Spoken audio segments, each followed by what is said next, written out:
नमस्कार साथियों, आज की इस वीडियो में आपका स्वागत है। तो आज की इस वीडियो में हम डिस्कस करने वाले हैं आर्टिकल से रिलेटेड कुछ प्रैक्टिकल इंपॉर्टेंट क्वेश्चंस के बारे में।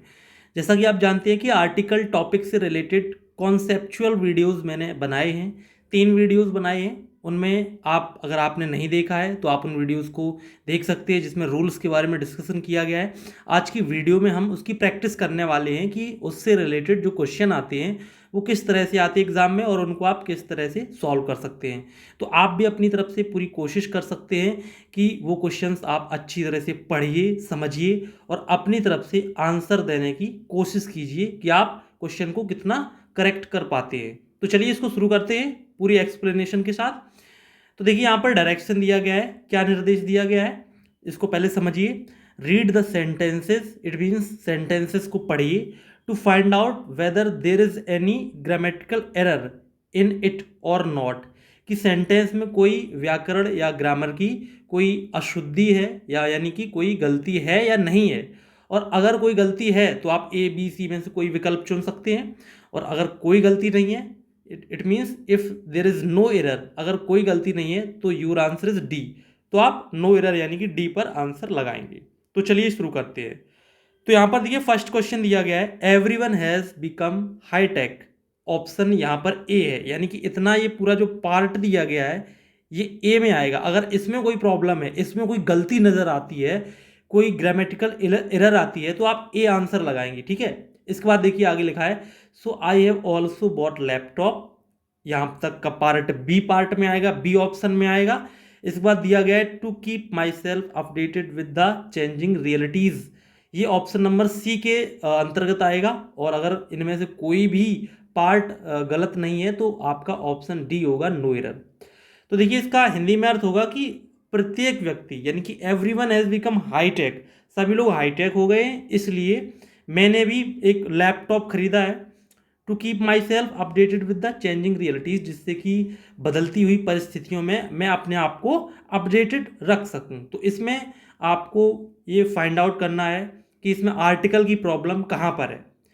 तो आप अपनी तरफ से कुछ सेकंड्स ले सकते हैं, 2-4 सेकंड 5 सेकंड, जिसमें कि आप क्वेश्चन को पढ़कर इसमें आप अपना आंसर लगा सकते हैं। देखिए अपनी तरफ से कोशिश करना बहुत ही अनिवार्य है, जिससे कि आपको पता चल सकेगा कि जो आपने रूल्स पढ़े हैं, मैंने पिछली 3 वीडियोज़ में रूल्स बताए थे जो आपको, वो आपने अच्छी तरह से समझे हैं या नहीं। तो देखिए इस क्वेश्चन का जो राइट आंसर होगा वो ऑप्शन नंबर आपका बी में हो जाएगा, ठीक है। यानी कि यहाँ पे लैपटॉप के पहले आर्टिकल ए का प्रयोग होगा। क्या होगा, ये आपका सेंटेंस हो जाएगा, everyone has become hi tech so I have also bought a laptop, यानी कि एक लैपटॉप मैंने खरीदा है। तो लैपटॉप एक काउंटेबल नाउन है और उसके पहले आप आर्टिकल ए एन का प्रयोग कर सकते हैं। तो लैपटॉप का जो प्रोनाउंसिएशन है वो कॉन्सोनेंट से स्टार्ट होता है, तो यहाँ पे हम ए का प्रयोग कर लेंगे। तो ऑप्शन यहाँ पे बी सही होगा, यानी कि बी को हम टिक करेंगे कि इसमें प्रॉब्लम है, राइट। चलिए इसके बाद नेक्स्ट क्वेश्चन देखते हैं। यहाँ पर क्वेश्चन नंबर 2 दिया गया है, my friend is a software engineer, यानी कि मेरा फ्रेंड सॉफ्टवेयर इंजीनियर है, and is wife is doctor, और उसकी जो वाइफ है वो डॉक्टर है। So they don't have enough time for each other. तो इस वजह से दोनों लोग जब किसी जॉब में हैं तो वो एक दूसरे के लिए टाइम नहीं रख पाते हैं, ज़्यादा टाइम स्पेंड नहीं कर पाते हैं। तो ये यहाँ पे आपका क्वेश्चन है।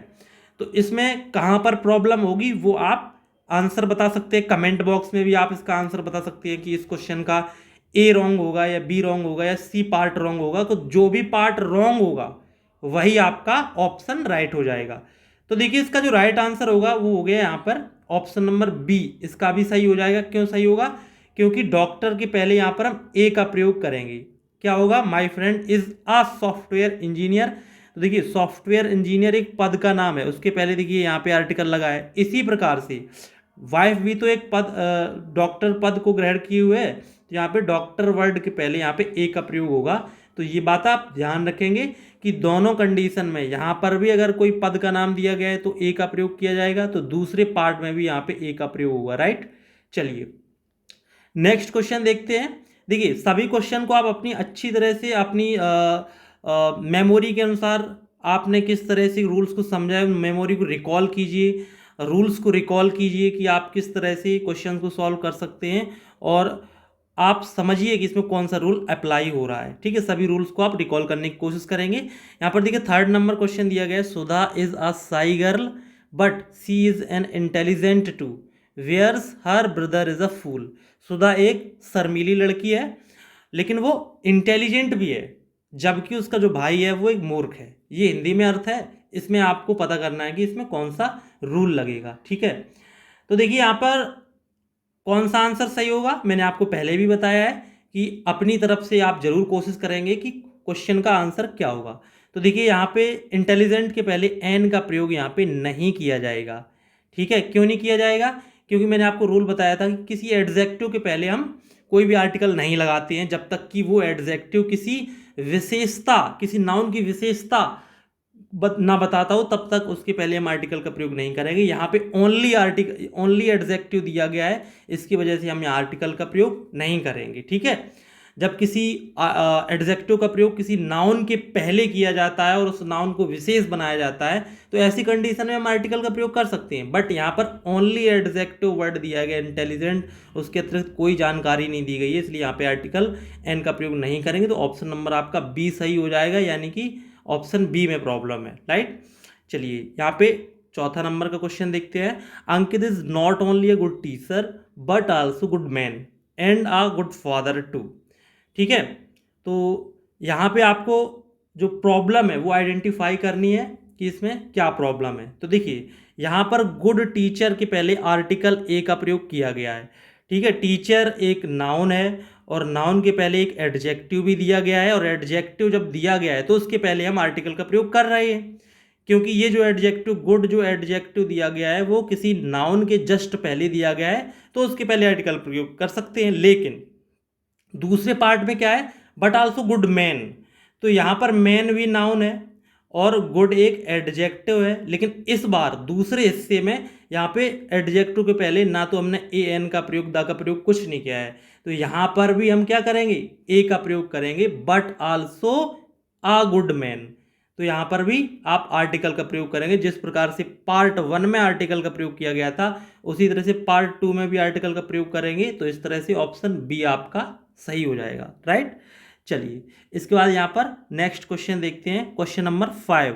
आई don't have much time that I hear you in detail with verbosity tell everything in nutshell. इसका मतलब है कि मेरे पास ज़्यादा टाइम नहीं है कि मैं आपको आपकी जो बात है उसको डिटेल में और ज़्यादा शब्दों के साथ सुन सकूं, इसलिए tell me everything in nutshell, कृपया मुझे बिल्कुल संक्षिप्त में जो भी आपको बताना है वो संक्षिप्त में कृपया बताइए। तो देखिए यहाँ पे क्या प्रॉब्लम है, देखिए कुछ इडियम्स फ्रेजेस होते हैं, उनके पहले हम जिस तरह की जो उनकी फॉर्मेशन होती है उसी तरह से हम वाक्य में भी यूज कर सकते हैं। तो जो नट सेल दिया गया है संक्षिप्त में, तो हमेशा इन आ नट सेल होता है, जब भी कहीं लिखा मिलेगा तो इन आ नट सेल लिखा जाता है, ओनली नट सेल नहीं लिखा जाता है। तो इस तरह से ऑप्शन सी में प्रॉब्लम है, तो सी वाला पार्ट आपका सही हो जाएगा। 6 नंबर क्वेश्चन देखिए, द एटमॉस्फियर इज चेंजिंग, वातावरण बदल रहा है, so I have severe pain in my body, इसलिए मेरी बॉडी में दर्द है। If you have any pain killer please give it me too, तो अगर आपके पास कोई पेन किलर है तो आप हमें दे सकते हैं। देखिए जब भी कोई बीमारी की बात होती है, कोई डिसीज़ की बात होती है, पेन की बात होती है, दर्द की बात होती है, तो उसके पहले यहाँ पे एक एडजेक्टिव लगा है, सीवियर, दर्द कैसा है, बहुत ही तेज़ दर्द है, और उसके पहले हम आर्टिकल ए एन का प्रयोग करेंगे, तो यहाँ पे ए का प्रयोग किया जाएगा। तो हमेशा क्या बोला जाता है, I have a severe pain. ठीक है, चलिए इसके बाद यहाँ पर नेक्स्ट क्वेश्चन देखते हैं, question number 7। No one is without fault because no one is God and only God is fault free. देखिए इसका हिंदी में क्या मतलब है कि no one is without fault, कोई भी व्यक्ति ऐसा नहीं है जिसमें कोई गलती ना हो, कोई प्रॉब्लम ना हो, because no one is God, क्योंकि प्रत्येक व्यक्ति भगवान नहीं है, and only God is fault free, केवल भगवान ही फॉल्ट फ्री होता है। ठीक है, तो यहाँ पे जो फॉल्ट वर्ड दिया गया है उसके पहले हम क्या करेंगे, आर्टिकल ए का प्रयोग करेंगे, no one is without a fault. Fault के पहले हम आर्टिकल ए का प्रयोग क्यों करेंगे, क्योंकि काउंटेबल है, कोई गलती या कोई प्रॉब्लम को गिना जा सकता है, एक गलती दो गलती, यानी एक फॉल्ट दो फॉल्ट, इसलिए यहाँ पे हम आर्टिकल का प्रयोग करेंगे। चलिए नेक्स्ट देखते हैं क्वेश्चन नंबर 8। इनिशियली यानी कि प्रारंभ में cucumbers were sold by counting, यानी शुरुआत में यानी कि कुछ समय पहले की बात थी जब खीरे काउंटिंग में बेचे जाती थी, गिन कर बेचे जाती थी। But now they are sold by weighting, लेकिन अब वो तौल कर बेचे जाते हैं, यानी कि उनका वजन करके बेचा जाता है। We can buy it 20 rupees per kilogram, उनको हम 20 रुपये प्रति किलोग्राम की दर से खरीद सकते हैं। तो ये आपका सेंटेंस है। इसमें क्या प्रॉब्लम है, देखिए मैंने आपको एक रूल बताया था, जब भी किसी वस्तु किसी चीज़ की हम रेट बताते हैं, भाव बताते हैं, ठीक है, तो उसके पहले जो यूनिट होगी किलोग्राम में मापते हैं या जिस चीज़ से हम माप रहे हैं, तो उसके पहले आर्टिकल AN का प्रयोग करेंगे। तो यहाँ पर देखिए 20 रुपीज़ पर किलोग्राम गलत है। मैंने आपको समझाया था कि कभी भी पर किलोमीटर, पर किलोग्राम, पर लीटर ये सब नहीं होता है, आर्टिकल का प्रयोग करोगे यहाँ पे। तो यहाँ पर क्या होगा, इट 20 रुपीज़ आ किलोग्राम, यानी कि 20 रुपये प्रति किलो, यानी कि प्रति एक पर, 1 किलो 20 रुपये का है, तो यहाँ पर आ किलोग्राम होगा, पर किलोग्राम का प्रयोग नहीं होगा। मैंने आपको रूल अच्छी तरह से बताया था कि जब भी किसी वस्तु की दर, नाप तौल या कीमत का बोध होता है तो आर्टिकल A का प्रयोग किया जाता है। चलिए नेक्स्ट क्वेश्चन देखते हैं। Cricket is a very popular game and Sachin Tendulkar is the God of cricket, so you can find Sachin Tendulkar in every child. तो इसका क्या मतलब है, क्रिकेट एक बहुत ही लोकप्रिय खेल है और सचिन तेंदुलकर को उस खेल का भगवान माना जाता है, इसलिए आप किसी भी बच्चे में जो अच्छा खेलता है उनमें आप एक सचिन तेंदुलकर पा सकते हैं। तो मैंने आपको एक रूल बताया था कि जनरली प्रॉपर नाउन के पहले आर्टिकल नहीं लगता है, लेकिन जब उसकी तुलना किसी व्यक्ति से हो रही हो तो हम वहाँ पे आर्टिकल का प्रयोग करते हैं। तो यहाँ पे क्या होगा, आ सचिन तेंदुलकर होगा, कहाँ पे, यहाँ पर, ठीक है। You can find a Sachin Tendulkar in every child, क्योंकि उस चाइल्ड में सचिन तेंदुलकर की कंपैरिजन की जा रही है, तो सचिन तेंदुलकर एक प्रॉपर नाउन होते हुए भी यहाँ पर हम आर्टिकल A का प्रयोग करेंगे। तो इस तरह से ऑप्शन नंबर इसका C राइट होगा। ओके, चलिए नेक्स्ट क्वेश्चन है question number 10। My daughter is 2 year old, one day she inform me in her sweet voice. मेरी जो डॉटर है वो 2 साल की है, उसने एक दिन मधुरवाणी में क्या कहा, that a mister uncle has come home see meet first time. मेरी डॉटर ने कहा मुझे एक अंकल मिले थे या एक अंकल उनसे मुलाकात हुई थी जिनसे वो पहली बार मिली थी, ये आपको बताना है। तो मैंने आपको बताया था जब किसी ऐसे व्यक्ति के बारे में बात की जाए जिसका नाम के अतिरिक्त उसको उसके बारे में कोई जानकारी ना हो, तो अंकल एक नाम भी नहीं है, यहाँ तो नाम भी नहीं दिया गया है, लेकिन मैंने आपको ये भी बताया अगर नाम भी दिया गया तो भी चलेगा। तो डॉटर ने बताया था कि अंकल आए थे जिनसे मैं पहली बार मिली, तो अंकल जो आए थे उनके अतिरिक्त कोई जानकारी नहीं है, तो यहाँ पे हम A का प्रयोग करेंगे जो कि यहाँ पे किया भी गया है। तो इस तरह से ऑप्शन D सही होगा, कोई इस वाक्य में गलती नहीं है, नो एरर हो जाएगा। ओके, चलिए नेक्स्ट क्वेश्चन देखते हैं। ड्यूरिंग हॉट समर डेज, यानी कि जो हॉट समर डेज होती हैं उन दौरान वन कैन ईजली सी, कोई भी व्यक्ति देख सकता है, कपल ऑन अ हिल, एक पहाड़ी पर, किसी पहाड़ी पर, हिल स्टेशन पर, हिल स्टेशन मतलब आपका जो पहाड़ी क्षेत्र है वहाँ पे किसी भी कपल को देख सकते हैं, स्पेंडिंग देयर वेकेशन, जहाँ पे वो कोई अपनी वेकेशन को स्पेंड कर रहे हो। तो मैंने आपको बताया था कि जो वर्ड्स ऐसे होते हैं जिनके द्वारा किसी हम संख्या का बोध कराते हैं और उसके पहले हम आर्टिकल AN का प्रयोग कर सकते हैं जब तक कि कोई उससे अधिक की संख्या का वहाँ पे वर्णन ना किया गया हो। तो कपल, ये जो वर्ड दिया गया है इसके पहले हम आ कपल का यूज करेंगे। यहाँ पर क्या हो जाएगा, during hot summer days one can easily see a couple on a hill. तो ऑप्शन यहाँ पे क्या सही हो जाएगा, ऑप्शन B सही होगा। B वाले पार्ट में यहाँ पे A का यूज कपल के पहले होगा। नेक्स्ट क्वेश्चन देखिए, what cute puppy, I also want such a puppy of some breeds, tell me the address where you bought it from. तो कितना प्यारा पप्पी मतलब पिल्ला है, और जहाँ से भी आपने इस प्रजाति का पिल्ला पाया है उसका एड्रेस आप हमें दे दीजिए। तो यहाँ पे देखिए मैंने आपको बताया था कि जब भी कोई एक्सक्लेमेटरी वाक्य आएगा तो ऐसी कंडीशन में उसके पहले आर्टिकल का प्रयोग करेंगे, व्हाट आ क्यूट पपी, ठीक है। मैंने आपको बताया था what a flower, what a girl, what a joke, इसी प्रकार से व्हाट आ क्यूट पपी। तो यहाँ पे ऑप्शन A आपका सही होगा क्योंकि A वाले ऑप्शन में प्रॉब्लम है। चलिए नेक्स्ट क्वेश्चन देखते हैं। Yesterday I went to an exhibition. It was really fantastic. I had never seen such imagination before. ठीक है, तो पिछले दिन I went to an exhibition, यानी कि मैं कहाँ पे गया था, एक प्रदर्शनी में गया था। ठीक है, इट वॉज रियली फंटास्टिक, जो कि बहुत ठीक ठाक थी। तो यहाँ पर देखिए ऑप्शन ए में गलती हो सकती थी, लेकिन यहाँ पे एग्जीबिशन के पहले एन का प्रयोग किया गया है according to consonant pronunciation, sorry vowel की जो प्रोनाउंसिएशन एग्जीबिशन की हो रही है उस वजह से एन का प्रयोग किया गया, जो कि बिल्कुल सही है। तो इस तरह से ऑप्शन डी सही होगा, यानी कि ये बिल्कुल सही है। नेक्स्ट क्वेश्चन है, talent without experience is waste, यानी कि टैलेंट जो होता है एक्सपीरियंस के अगर नहीं है तो वेस्ट हो जाएगा। So one must attain some practical knowledge, इसलिए किसी भी व्यक्ति को प्रैक्टिकल नॉलेज ग्रहण करना चाहिए। It is only practical knowledge, ये एक प्रैक्टिकल नॉलेज ही होती है through which one can be an expert, कि उसके द्वारा कोई व्यक्ति एक्सपर्ट बन सकता है। तो मैंने आपको बताया था कि जैसे नॉलेज दिया गया है, नॉलेज एक क्या है, ये एडजेक्टिव है, और विशेष प्रकार का जब एडजेक्टिव आता है प्रैक्टिकल नॉलेज, एक व्यवहारिक ज्ञान होना चाहिए प्रैक्टिकल, तो उसके पहले हम आर्टिकल यहाँ पे ए का प्रयोग करेंगे, आ प्रैक्टिकल नॉलेज। तो ऑप्शन बी सही होगा। ठीक है, मैंने आपको बताया था कि जो एब्स्ट्रैक्ट नाउन होता है, जैसे नॉलेज आपका क्या है, एब्स्ट्रैक्ट नाउन है, और एब्स्ट्रैक्ट नाउन को भी जब विशेष बनाया जाता है, नॉलेज कैसी, प्रैक्टिकल नॉलेज, तो एब्स्ट्रैक्ट नाउन के पहले भी हम आर्टिकल का प्रयोग करते हैं। चलिए यहाँ पे ऑप्शन नंबर आपका बी सही होगा। नेक्स्ट क्वेश्चन देखते हैं, Godwin Austen is the highest peak in India whose height is 8611 metre just after the Everest. मैंने आपको एक डायरेक्ट रूल बताया था कि जब भी कोई पर्वत सिंगुलर होगा, यानी एक ही चोटी होगी, तो उसके पहले आर्टिकल द का प्रयोग हम नहीं करेंगे, लेकिन जो पर्वत श्रृंखलाएं होंगी उसके पहले हम आर्टिकल द का प्रयोग करेंगे। तो यहाँ पे देखिए एवरेस्ट एक सिंगल यानी सिंगुलर पर्वत है, तो उसके पहले आर्टिकल द का प्रयोग किया गया है, जो कि गलत हो जाएगा। तो ऑप्शन यहाँ पे सी सही होगा, कि सी पार्ट में आपकी प्रॉब्लम है। ठीक है, तो ये सी वाला आपका आंसर हो जाएगा, द का प्रयोग नहीं होना चाहिए। नेक्स्ट क्वेश्चन देखिए, the tribes that live in Andaman and Nicobar island have many strange culture.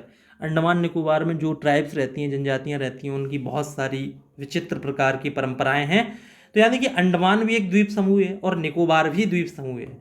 तो अंडमान के पहले तो देखिए द लगाया गया है, ठीक है, लेकिन निकोबार के पहले द का प्रयोग नहीं किया गया है, जबकि मैंने आपको बताया था कि जो द्वीप समूह होते हैं उनके पहले आर्टिकल द का प्रयोग करते हैं। तो यहाँ पे आर्टिकल द का प्रयोग आप करेंगे तो इसमें प्रॉब्लम है, द का प्रयोग यहाँ नहीं किया गया, इसलिए ऑप्शन नंबर बी सही होगा। नेक्स्ट क्वेश्चन देखिए, the Pacific Ocean is the largest ocean of the world. जो प्रशांत महासागर है वो सबसे बड़ा महासागर है, and Mariana trench is the world deepest trench with a depth of 11776 metre. तो मैरियाना ट्रेंच जो है वो सबसे गहरी खाई है। अब मैंने आपको बताया था कि जो सागर होती है, महासागर होती है, खाड़ी होती है, या जितने भी खाइयाँ होती हैं उनके पहले आर्टिकल का प्रयोग करते हैं। तो मैरियाना ट्रेंच के पहले हमने दा का प्रयोग नहीं किया है यहाँ पे, तो इस तरह से ऑप्शन नंबर बी सही हो जाएगा कि इसमें प्रॉब्लम है, राइट। चलिए नेक्स्ट क्वेश्चन देखते हैं यहाँ पे, question number 18, the Gita, the Bible, the Quran also as the truth path of humanity, Ramayana also can be included in this group. इसका मतलब क्या है कि देखिए, जो गीता पुस्तक है, बाइबल पुस्तक है, कुरान पुस्तक है, ये सभी क्या दिखाती हैं, ट्रुथ पाथ ऑफ ह्यूमैनिटी, यानी कि मनुष्य मानवता का एक सत्य मार्ग दिखाती हैं। रामायणा भी इसी लिस्ट में शामिल की जा सकती है। तो रामायणा भी तो एक बुक का नाम है, रामायण भी किताब है, तो इसके पहले भी आर्टिकल दा का प्रयोग होना चाहिए, लेकिन यहाँ नहीं किया गया है, तो इस वजह से यहाँ पे प्रॉब्लम है। इसका मतलब ये किस पार्ट में आ जाएगा, ये सी पार्ट में आएगा, तो सी पार्ट में प्रॉब्लम हो जाएगी। नेक्स्ट देखिए, अमंग द ताजमहल, यानी कि ताजमहल, बुलंद दरवाज़ा, लाल किला, कुतुब मीनार और पार्लियामेंट, इन सब के बीच फर्स्ट थ्री यानी कि पहली जो तीन है, यानी कि ताजमहल, बुलंद दरवाज़ा और Lal Qila, included and declared world heritage, so we must protect them. यानी कि जो शुरू की तीन इमारतें हैं उनको विश्व धरोहर घोषित किया गया है, इसलिए हमें उनको प्रोटेक्ट करना चाहिए। अब यहाँ पे क्या गलती है, देखिए मैंने आपको बताया था कि जो ऑर्डिनल नंबर होते हैं फर्स्ट, सेकंड, थर्ड, उनके पहले द का प्रयोग किया जाता है। तो देखिए यहाँ पे फर्स्ट लिखा है, तो इसके पहले क्या होगा, द फर्स्ट का प्रयोग होना चाहिए, ठीक है। तो यहाँ पे प्रॉब्लम है, इसका मतलब फर्स्ट के पहले द का प्रयोग होना चाहिए, ऑप्शन नंबर बी गलत है, यानी ऑप्शन नंबर बी आपका क्या हो जाएगा, आपका राइट ऑप्शन होगा सही करने के लिए, ठीक है। चलिए नेक्स्ट क्वेश्चन देखिए, Gandhi ji was born on 2 अक्टूबर 1869। उनका जन्म इस डेट को हुआ था। ही डिवोटेड 2/3 ऑफ हिज लाइफ, उन्होंने अपनी 2/3 जिंदगी बिताई थी फॉर इंडियन फ्रीडम मूवमेंट, आज़ादी के लिए। तो मैंने आपको एक रूल बताया था कि किसी भी डेट यानी कि किसी भी जो तिथि होती है उसके पहले हम आर्टिकल का प्रयोग करते हैं। यहाँ पे द का प्रयोग होगा 2 अक्टूबर, ठीक है, तो ऑप्शन ए सही होगा। तो आज की इस वीडियो में हमने आर्टिकल से रिलेटेड 20 क्वेश्चन को सॉल्व किया है, प्रैक्टिस के जो क्वेश्चन थे उनको सॉल्व किया है, और ये पता करने की कोशिश की थी आर्टिकल के जो क्वेश्चन आते हैं उनको किस तरह से सॉल्व करते हैं। तो आपको समझ में आ गया होगा कि अगर आपने रूल्स सही से कवर किए, ठीक है, अगर आपने रूल्स को सही से कवर किया है तो इन सभी क्वेश्चन को आप सॉल्व कर सकते हैं। जब क्वेश्चन आता है तो पढ़ने के बाद रूल्स रिकॉल होना चाहिए, उसको याद करना चाहिए कि रिकॉल करते समय कि हाँ कौन सा रूल्स में अप्लाई होता है, तो आपका आंसर जरूर सही हो जाएगा। तो आई होप आपको वीडियो पसंद आएगा। अगर आपको वीडियो पसंद आए तो प्लीज़ वीडियो को लाइक शेयर जरूर करें। मिलते हैं नेक्स्ट वीडियो में, तब तक के लिए नमस्कार।